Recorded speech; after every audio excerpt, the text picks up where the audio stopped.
Hey gang, it's John Horn. I'm coming to you from my parents' kitchen today, brought to you by Cheetos, also a very important part of every guitarist's diet, but we'll talk about that next semester. It's pretty advanced stuff. Today we're going to talk about the Capo. So I know most of you probably have Capos already. If you don't, go get yourself one.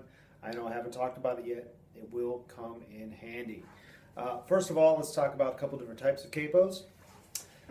One of the most popular ones, which I don't have with me right now, but I can bring into class, is the Kaiser trigger style Capo. Kaiser is the most noted manufacturer of these, but there are many other manufacturers where you can just grab it with one hand, squeeze, put it on the neck, and release. And when you're done, if you want to, you can even clamp it to the edge of your guitar headstock up here. It's very convenient, great. These other kind that you might see has a little screw which tightens the Capo down against the strings. I really like this, especially this one I have is by Planet Waves. It's called the NS Capo. NS is for Ned Steinberger, the name of the guy who helped to design this Capo, I understand. And the only really advantage to it is that you can adjust exactly how much pressure it puts down. Some of those trigger style Capos put a lot of pressure on the strings, pulling them sharp. And then you might have to fine tune your strings a little bit. If you need to fine tune your strings, you don't remove your Capo, just leave it on. Make sure it's close here to your fret and on straight. And then once that's done, you can go ahead and fine tune a little bit if need be. And this guitar is pretty well tuned. So that's the only really advantage with these ones that have the little knob where you can tighten them down. Again, this is Planet Waves. Another company that makes something similar is called Shub, also very good. And the only one I would tell you to stay away from are those elastic ones you see that just looks like kind of a rubbery piece of elastic and you kind of stretch it around and clamp it on. Those are cumbersome, they're hard to work with, they don't do a great job. The only advantage that there is to that is simply that they cost a lot less. But honestly, if you need to spend 20 or 30 bucks on a Capo, you might feel like it's a bit of a ripoff. I know, I do. But it's going to last you for the rest of your life probably, unless you leave it somewhere and forget it and can't find it again. If you lose it, you're out. But if you don't lose it, it'll probably last for the rest of your life. I've never seen a Capo really go bad, except for one really badly designed one. So that being said, let's talk about why you might want to use a Capo. I'm sure you already know that the point is to play in different keys easily. Let's talk about a different reason first and get this out of the way. When you are playing your open strings, they are ringing between, a G chord, you'll have, if you just play the 3-string G chord, those 3 open strings. They're ringing between your saddle down here and your nut up here, which depending on your guitar may be made out of plastic, may be made out of bone, and there are lots of other sort of man-made materials that are supposed to sound like bone. Bone is just a subtle difference, but once you know what it sounds like, you might notice it. But anyway, that's kind of a darker tone. Once you Capo, not only does the pitch of the strings go up, but the timbre gets brighter too. So if I just put this on the 2nd fret, that's pretty subtle, but there's even a little better balance between the fretted notes, which are already ringing off the metal, and now this Capo. It's probably hard to tell in the video, but it's just a little bit brighter sound. And of course, as you go up higher and higher, that just becomes more and more pronounced. So you might want a lighter, brighter kind of tone for certain songs, irregardless of what key they end up being. Maybe you're not even worried about that. You're just thinking, hey, I like this nice chimey sound, and that's a great reason to use a Capo. It just adds some variety, so not everything's the same couple of keys that you love down here in the 1st position. A couple of things just to think about. We talked a little bit about the song, the 59th Street Bridge song, Feeling Groovy by Simon and Garfunkel.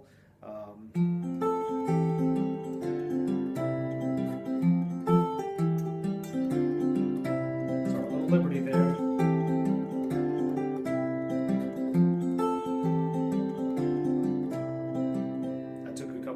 But you can tell that's a little different sound, a little lighter sound, and also by Simon and Garfunkel. If you've ever heard their version of Scarborough Fair, they Capo with the 7th fret. That's pretty extreme up there. That's a 5th higher. Let's try that again.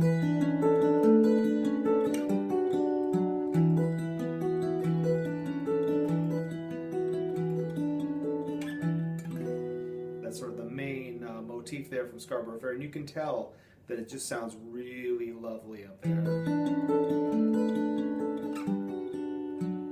Every note's like a little piece of crystal. Had they done the same thing down here, you know, it sounds nice. But it's a different sound, and even the timbre, to me at least, kind of gives you a different connotation about things. Up here it's just so beautiful, and down here it's nice and rich and dark. So depending on what you want, I kind of like it. It sounds magical up here to me, but I kind of like it up here. Also with the 5th fret, you probably know this, some of you, but the first 4 strings, if you capo with the 5th fret, are the same notes as a ukulele. The next string on a ukulele would be tuned an octave higher with the different strings. So we can't quite exactly emulate a ukulele, but if you had a song that you wanted a little ukulele feel, capo at the 5th fret, and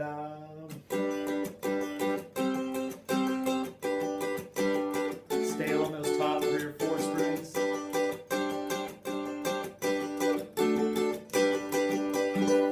If you do a lot of this, it won't sound like uke anymore because you're getting those low strings in. That doesn't mean they won't sound good in other contexts, but if you want a uke sound, stay on the top 3 or 4 strings.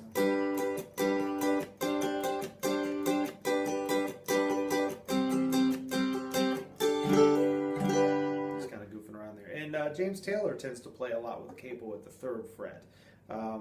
He tends to play G chords and C chords and D chords and A chords. At the 3rd fret, we'll talk a little more about intervals in a few minutes, but that will get you, let's say you do a G chord, that's actually a B flat chord now. That would be a pain to do, and really, honestly, almost the only way to do it is with the capo and that sound.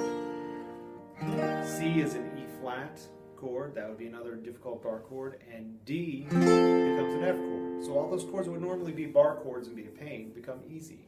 I think I'll say this now before I forget to. If anyone ever gives you a hard time, there are guitar players who sort of meet, you know, they reach an intermediate level and they think they know a lot, and they'll come up and they'll see you playing with a capo. They might even see someone like James Taylor playing with a capo, and they don't know any better, and they say, "Oh, you don't know how to play in the key of B flat, huh? Without using your bar chords, you should learn your bar chords." Well, yeah, you can play in the key of B flat with bar chords, but not only would it be cumbersome, there goes my capo, because you have to play bar chords the whole time. Every time you let go of a bar chord, the guitar basically dies, even if you try to do this chord. This is a pain in the, you know what? Same thing as what I was playing with the capo, but I've got to reach back here all the time. Then I've got to do this. And if I want to do the D, I've got to do this. Could it be done? Yeah, with some practice it could be done. But, you know, generally it's not worth that kind of effort. And again, as soon as you let go to change chords, there's no more ringing open strings, which is what people associate with acoustic guitar.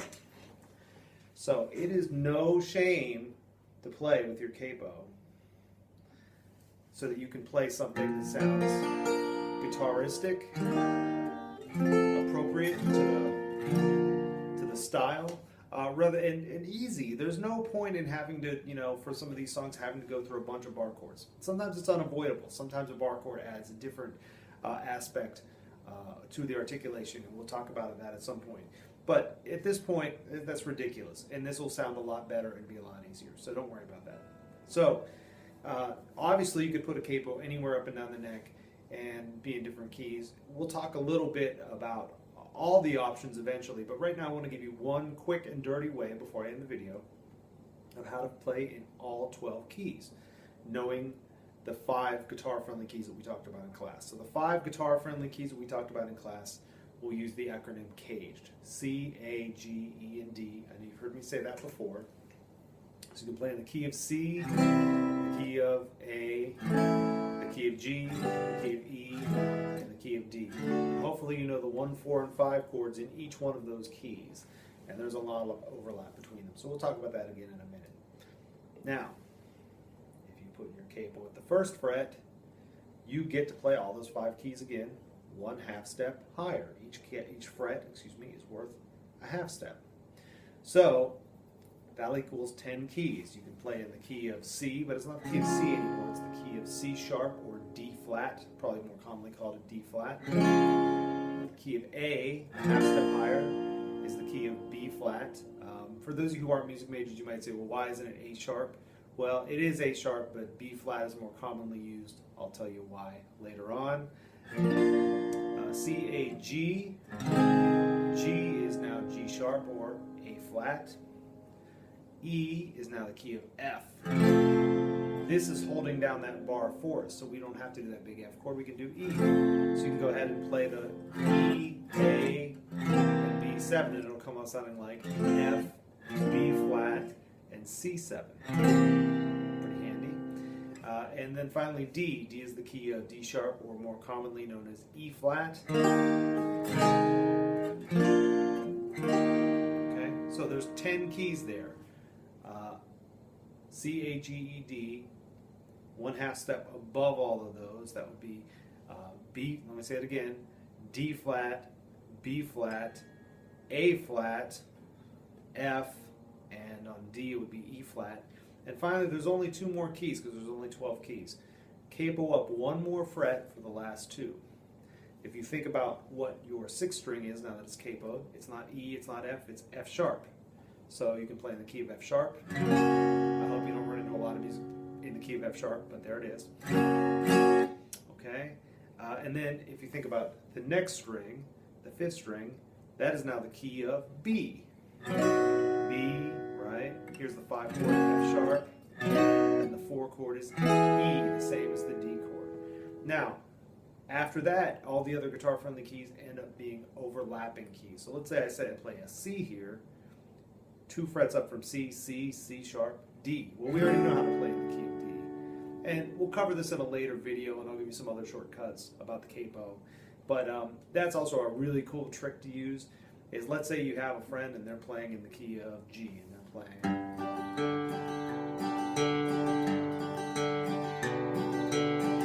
You could capo up high, and if you've, it might take you a little while to get to know where everything is, but once you understand that, you say, well, they're playing that down low. Up here, this is a G chord too. So while they're playing boom, boom, boom, boom,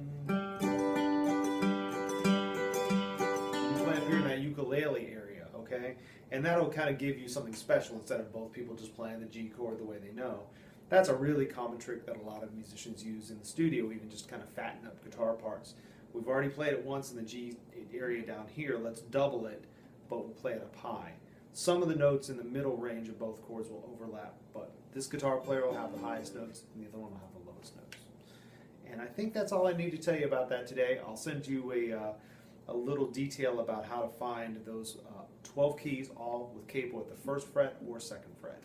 And then we'll go from there in another video. Thanks for your patience.